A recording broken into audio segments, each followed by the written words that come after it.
for an instrument. That's about it.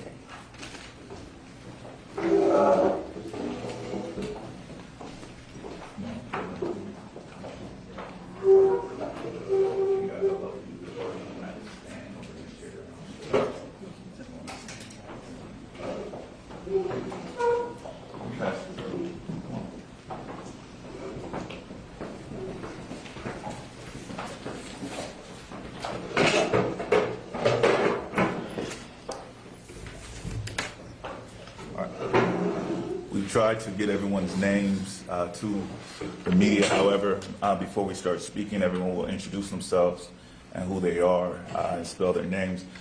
I'll start. My name is Lee Merritt, Leemerritt. I'm a civil rights attorney for the family. You're going to be hearing from members of the community of Fort Worth. You'll be hearing from the family of who they affectionately call Tay Jefferson. And we'll be taking some time to answer some questions for you all. I want to go ahead and dispel the myth that this is somehow a one-off, that this was just, a bad luck incident from an otherwise sound department. The Fort Worth Police Department is on pace to be one of the deadliest police departments in the United States. They're in need of serious systematic reform. We are asking that the federal government comes in, the Department of Justice comes in and takes a conscious look at the policies and procedures that allowed something like this tragedy to happen. This was a wellness call. It's beyond me to begin to understand what kind of police force responds to a wellness call with the equivalent of SWAT.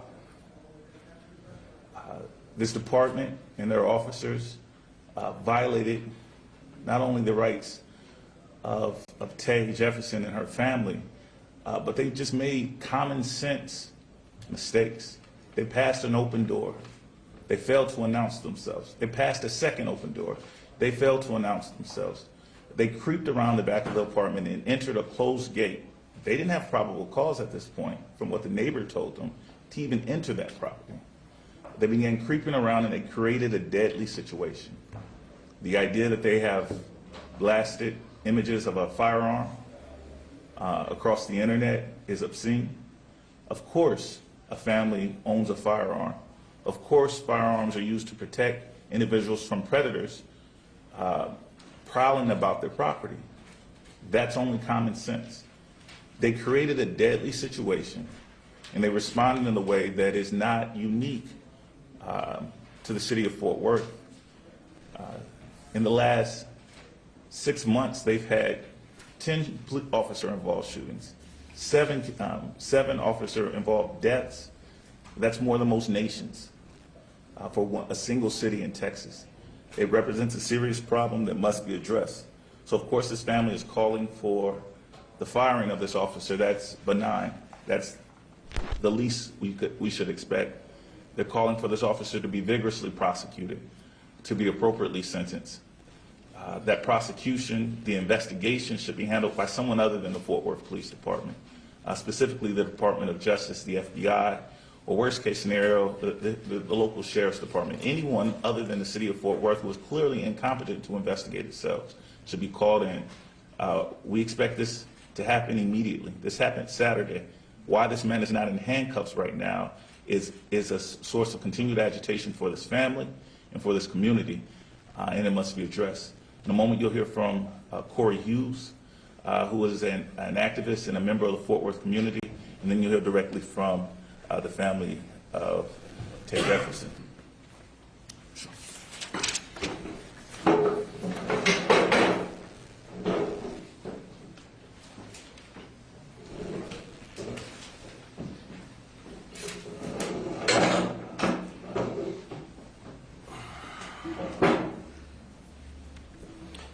Just for the correct spelling of my name, it is C-O-R-Y, last name Hughes, H-U-G-H-E-S. The reality is I've had the unfortunate responsibility of sitting in front of these cameras and sitting next to families that have lost loved ones by the hands of police officers all too often. As a member of the community of Fort Worth, as someone that has taken the responsibility to be a voice for my community, I want to set the record straight that we're not looking for a 30-day suspension. We're not looking for a slap on the wrist. We're not looking for what seems to be status quo, is that the people that we hire to serve and protect us, when one of their own violates the community, it seems like they do more of trying to serve and protect their own. So what we're looking for is for this officer not only to be fired, but we're demanding that this officer be charged as well, like the criminal that he is. It's a sad commentary in this day and age that someone could be sitting in their home playing a video game with a family member and not be safe. That when someone calls the police for a wellness check, that instead of them checking on how well she is, days later we're here talking about the fact that an officer took her life. It's unacceptable. We're demanding justice. We're demanding that the mayor and the city officials don't sweep this under the rug. We're not going to allow you to. This life mattered. This life mattered. This family matters. And we're demanding justice, and we're not going to wait. We demand justice now. Thank you. All right, the next person that you hear from is going to be the brother of Atatiana Jefferson, and I'll allow him to introduce himself. My name is Darius Carr. I am currently stationed in San Diego. I served my country for the last 12 years. In that time, I've been trained and taught. There are pre-planned responses to everything you do. Everything you're trained about, there's a way to do things. And when you don't do it the way you've been trained or the way you've been taught, you have to answer for that. You have been trained. You know better, so you have to answer for that. Not in your command, not in your department. Someone comes in, investigates the whole incident. Fort Worth PD cannot investigate themselves. U.S. Navy is allowed to do it. They should not be well. This man murdered someone. He should be arrested.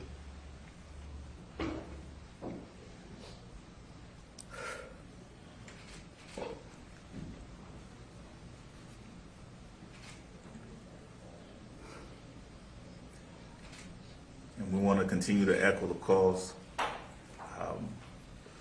and be clear that this family is standing in solidarity, that Fort Worth needs to recuse itself from this investigation. And they need to bring in an outside agency. They need to make sure this officer is treated like any other criminal suspect in our criminal justice system. The next person that you're going to hear from is the sister of the sister of Tay, and her name is Amber. I'm Amber Carr.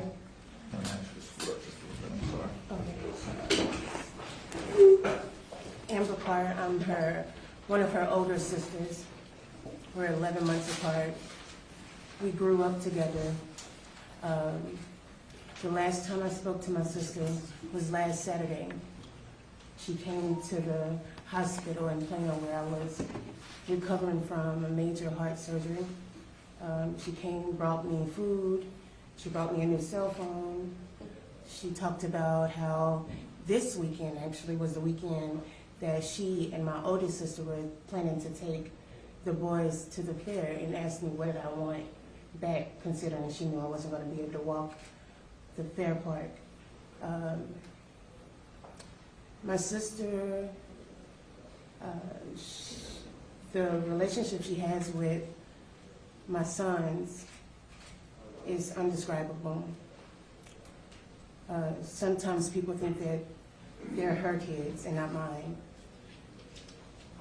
She helped Zion every day to get ready for school because my mother wasn't capable of doing it. She wrote out a schedule so that he could be organized. She helped him understand that he had to be responsible for putting on his clothes, picking out his clothes, and getting ready on time to leave for the day. Those were things that my mom did for him. So she helped him become more independent and self-sufficient.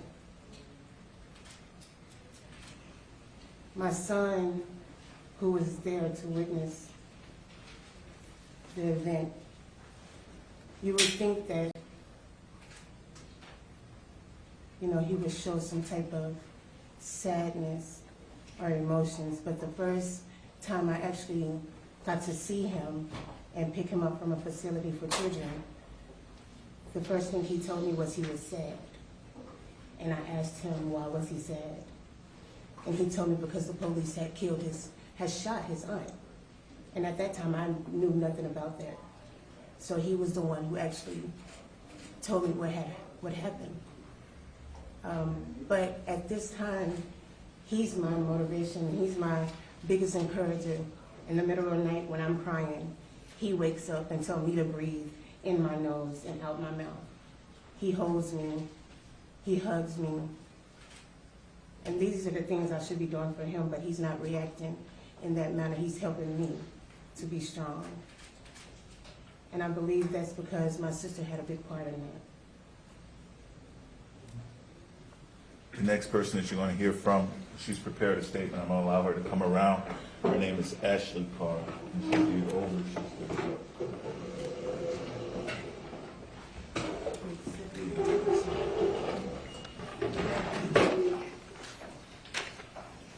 Good morning, everyone. My name is Ashley Carr. I was Atatiana Jefferson's oldest sister. I'm here to read a statement for the family so that we can all be on one accord.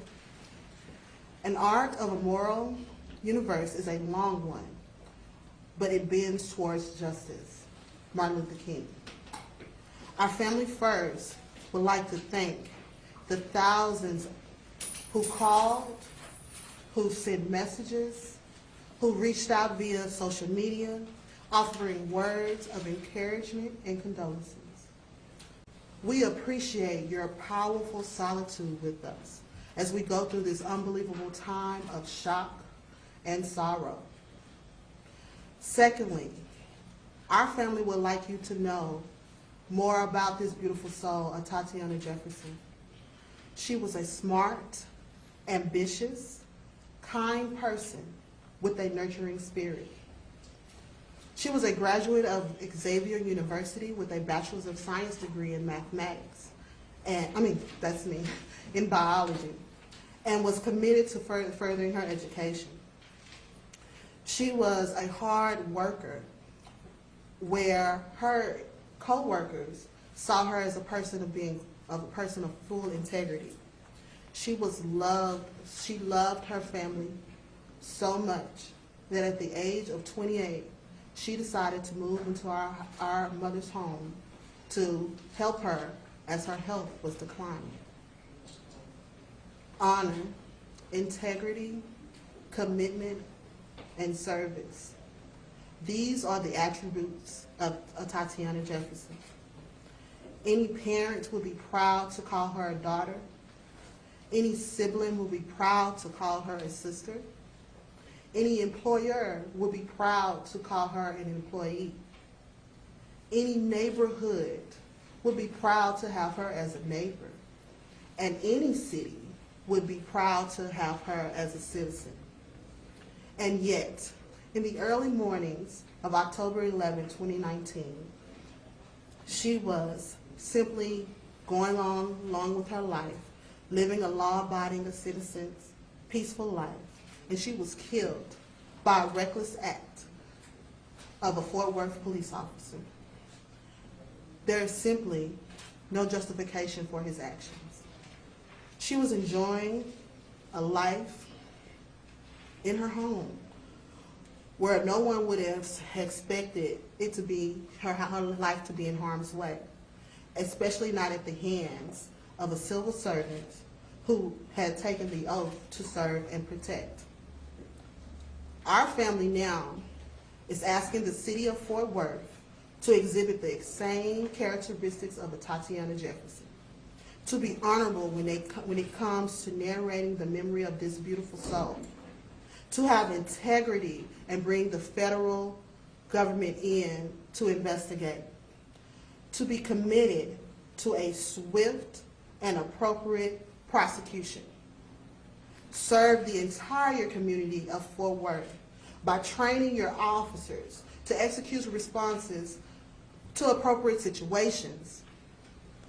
In closing, we demand justice for Atatiana through an independent, thorough, and transparent process. The family of Atatiana Jefferson and the world eagerly awaits your response to this tragedy. It is imperative that your response bends towards justice. Thank you. You're next going to hear from the sister of Yolanda Carr, who is the mother. I'm going to take the seat back there. Who is the mother of Tay Jefferson. She couldn't be with us today because she is hospitalized and she's recovering from injuries that predated this incident. Those injuries are the reason that Tay moved in with her mom, that she was at this address because she was helping her back and forth to the hospital and helping her around the home.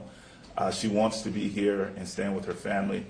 We have been back and forth to the hospital with her every night, keeping her in the loop. She is, of course, heartbroken, and her sister wants to speak on her behalf. Hello, everyone. My name is Vanita Body. I am Tatiana's aunt and Yolanda Carr's, Tay's mother, oldest sister. I'm speaking on her behalf today because she could not be here. As you have heard, her health is declining. And I've heard of the allegations of Mr. Marquise Jefferson, is what I want to address, claiming to be her biological father, which he is not, nor has he ever had legal custody of her.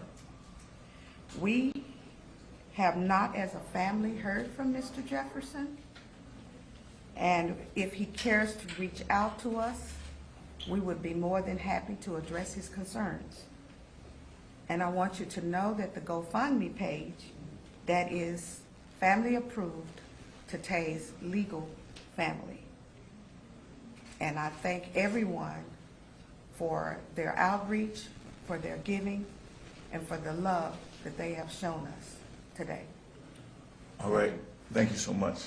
And we have asked you all not to direct questions to the family. I'm sure you all have some for them, but I and Corey Hughes or some of the pastors and attorneys who are working on the case with me are happy to answer some questions. The Fort Worth Police Department was pretty fast in releasing that body cam video. Just trying to get from you your thoughts about it after seeing it, what perhaps has the family weighed in about that video, and just your thoughts in general about what you see there. We appreciate that the Fort Worth Police Department released this video immediately. That's the kind of transparency that we need to get to the bottom of these cases. However, they threw in an unrelated, according to their statement, a photograph of a firearm, and in order to, I guess, impute some bad act or blame on the victim itself, that was not necessarily to circulate. And that's more like the Fort Worth that we know. When we look at the video and we see it was several officers prowling around the property, literally crawling, whispering, as if they were conducting some sort of clandestine abstraction. It's absurd when you know what the call is. They finally released the emergency call yesterday, the non-emergency call yesterday, which was a neighbor who was concerned about an ailing woman across the street. He gave no indication that he believed that a crime was taking place, that he was in fear for his life or the safety of the members in that home or the community. He said he saw some doors open.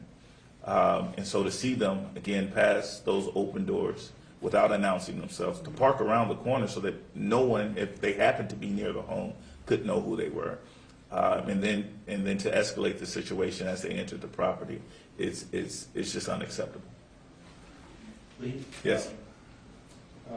Why do you fear that the Fort Worth Police Department will not charge this officer and perhaps not do a complete and thorough investigation? Experience. Experience tells us that law enforcement officers, law enforcement departments aren't competent to investigate themselves. We've seen over and over and over again where they make recommendations for additional training, for suspensions, or that nothing happens to them. They've already begun to lay out their defense in this case. They obviously have a dog in the fight, or they wouldn't have released the picture of the firearm to the public. But they're trying to make a case for what we hear far too often, that this officer perceived a threat and reacted according to his training. They violated their training over and over again. They interestingly enough cut off the video immediately after the shot. I would love to hear the rest of the conversation from the other officers, because this was completely uncalled for, and there probably was one officer there with some common sense that chastised this rookie who had no business as a part of an SRT team, an elite unit in the first place. So, that's, what is Darius's branch and in your service? And one thing I've seemed to hear over and over is that idea of service, the fact that Tay was serving her mother, the fact that you have your own service. Can you talk about that and how that affected her life? violating the rules, but I'll let him answer that. Yeah. Yes.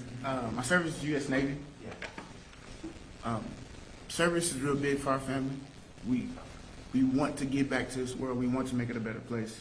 I proudly serve my country, and I'm going to do it for the rest of my life.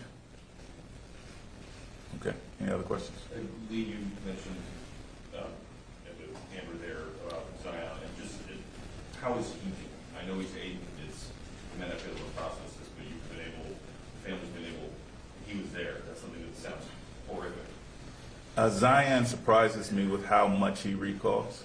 Zion is going to start counseling this week because we don't know the emotional trauma, the psychological trauma that seeing something like this can have on an 8-year-old. He was present the entire time. He never left the room. He saw, he and his Auntie Tay experienced the fear of someone prowling in the backyard. His Auntie Tay did not allow him to check the window. She checked herself. I asked myself, what would have happened if that little boy went to the window instead of his auntie? He saw her when she fell. And he has found a way to maintain more composure than the Fort Worth Police Department. He still offers his mother and his family consolement. He encourages his mother when he hears her crying in the middle of the night. She tells me, he says, what did I, remember what I told you? I guess he's giving you some words of encouragement. What words of encouragement he gave you? Just breathe through your nose, out your mouth. So he's learned coping mechanisms in school for a high stress situation, and he encourages his mother to try some of those out to get her through this difficult time. Mr. Mayor, can you tell us any details about the evening Atatiana and her nephew were having, what they were doing that night? Yeah, it was a fall evening. For those of you all who live in the Dallas-Fort Worth area, it was this week was one of the first chills that we've had for a relatively warm fall. And so they opened the doors. They allowed the breeze to flow through the house. And those two stayed up all night playing. I've said Halo before, I was wrong. They were up all night playing Call of Duty. Tatiana is a gamer. Tatiana is a gamer. She loved video games, and she beat her brother a few times, and she loved playing with her nephew. They did that all night from sunset until the time that they lost track of time around 2 or 3 o'clock in the morning when they heard someone prowling around in the bushes. So it would not have been out of character or uncharacteristically for her to have the door open or for the family to have the door open? No, it's not out of character at all. Now, we understand why the neighbor perceived that as something strange. He understood that mom was in the hospital, and so he didn't understand why the door was open. And so he called for a wellness check. He thought maybe that she had been released from the hospital and had another traumatic event, and she possibly may have needed help. What can you tell us about Tay's dreams, aspirations, just what she wanted out of life? The family prepared a statement, and that's all they're going to say about her for the moment. Yeah. For that firearm that the police put out the picture of, are you able to speak on Sure. where it was in the house and if it was even owned by her? Yeah, it was a legally owned firearm that Tay is, of course, in Texas, allowed to keep inside of her home, but she also had a license to carry. From what you know, does it appear that police attempted to render aid after Atatiana was shot?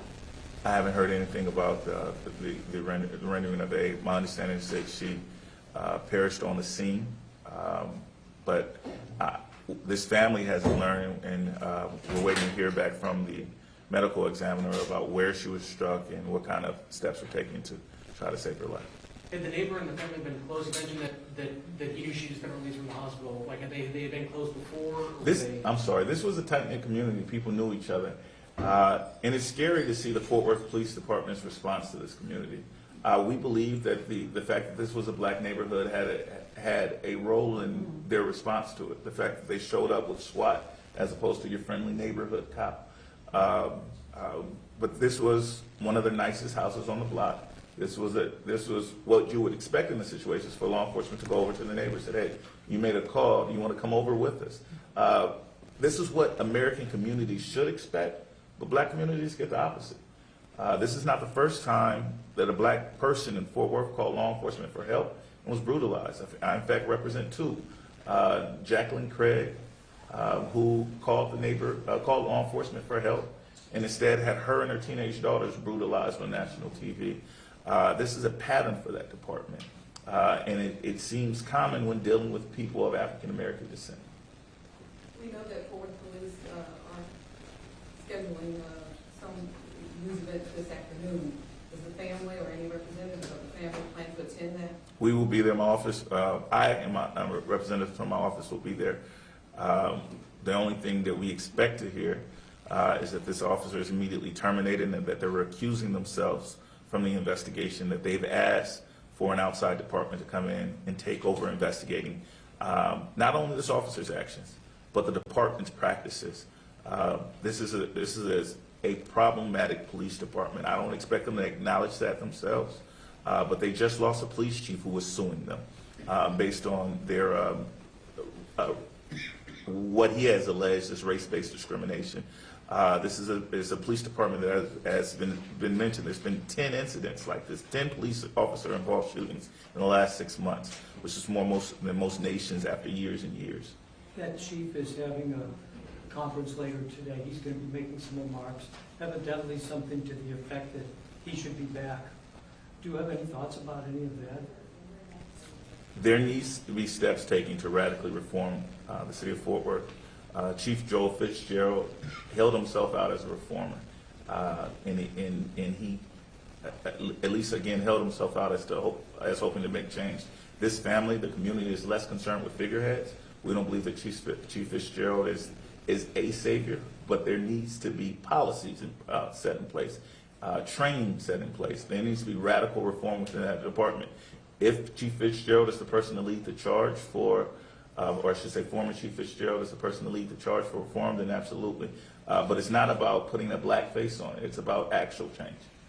What's your level of concern about what appears to be a rage growing around this shooting? Namely social media, you've got celebrities, politicians that are all speaking out about this. Do you have any thoughts or what's your concern? Rage, concern, investment is the appropriate response to someone being killed in their home. It should be sustained until things change, and it should remain. This should be outrageous. There should be so many people invested in this that they keep sustained pressure on the city of Fort Worth until it radically changes. And so this family is outraged and hurt, and they're greatly appreciative of the community of folks from all over the world who have reached out to see what is going on in Fort Worth. But we need it to be sustained. And so on behalf of this family, we ask that those people who are outraged, that they channel their anger, that they direct it towards policymakers, that they direct it towards substantive changes that can take place. All right, thank you all so much.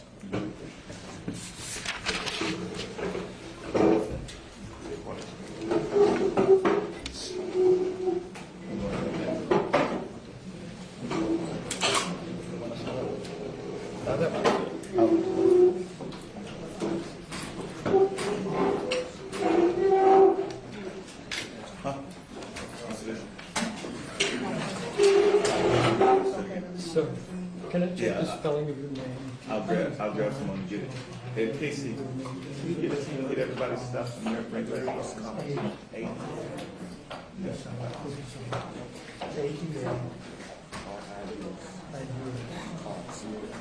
Car, okay. Thank you so much. Are you a brother?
Yeah, I sent everything back. Well, oh, this, yeah, I told him I called this and stuff, so.